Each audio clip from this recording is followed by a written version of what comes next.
Rick in Chicago. Hey, Rick, what's up? Hey, how are you? Good. This is a great show. It's the first time I've ever listened.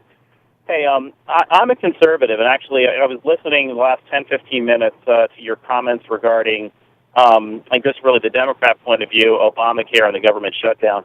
And we can pick any of the topics, but maybe if we just stick with Obamacare, what I don't appreciate and I have an issue with is the way you couch it. It's people like myself either want everything or nothing. I don't feel that that's really fair.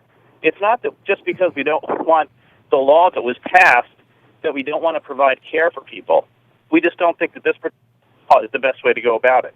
So what's your alternative? The Republicans have not, to the best of my knowledge, offered an alternative other than health savings accounts, which doesn't work for people who don't have enough money. I don't know. Well, the Republicans have, but I don't really know. What is your alternative, Rick? What's that? You have 46 million people in the United States without health insurance. If any of them gets sick or gets in a car accident, either it breaks them totally for the rest of their lives and probably wipes out their families, or economically, or you and I are paying for it.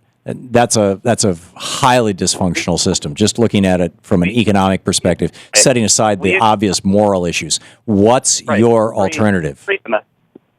We agree 100% on that. So the question, though, is, to me, the problem is because HMOs are the way they are, people are not informed with how much health care costs. And going to a single payer or going to Obamacare, it doesn't address that. Obamacare is not a single payer. Well, I know it's not yet, but and I don't want to debate whether it's a good idea or not. My point is, all it does is it provides insurance to other people, but it doesn't lower the cost of health care. And by the way, it actually doesn't provide access to care. As Rick, if you believe in the so-called free market, then you would, I think, have to acknowledge that if demand for something goes up, entrepreneurs are going to step in and meet that demand. Which means that access to health care will be expanded when demand for health care increases. Under Obamacare, the federal government and a small group of people get to decide what the right prices are. It's not a free market. No, they don't. It absolutely is. The health insurance companies can no longer take more than 20% off the top. That's the rule. They used to be able to take whatever they wanted off the top. You had health insurance companies taking 40% off the top. You got health insurance CEOs taking over $1 billion in their... Right. Comparing, and I agree. I think that it's completely broken.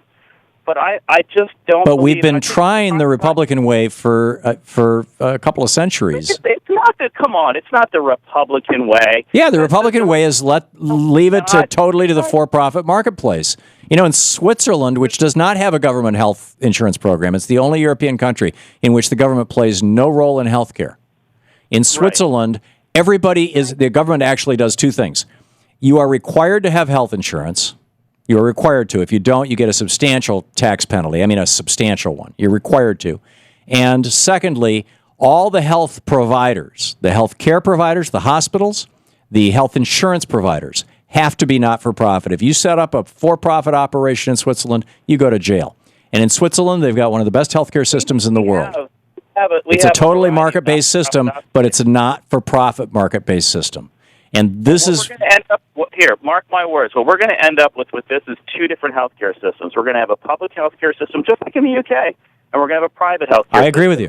I agree with you. Well, how is that good? Because at least there is a public health care system, because right now there isn't. What we've got is the emergency rooms that Ronald Reagan signed into law in 1986.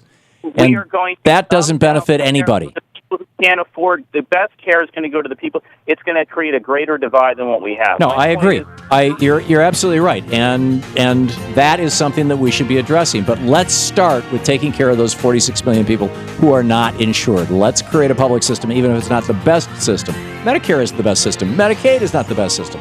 But let's begin. Right, as Kennedy said in his first inaugural. You know, it may take a year, it may take a day, 1,000 days, whatever. But let us begin.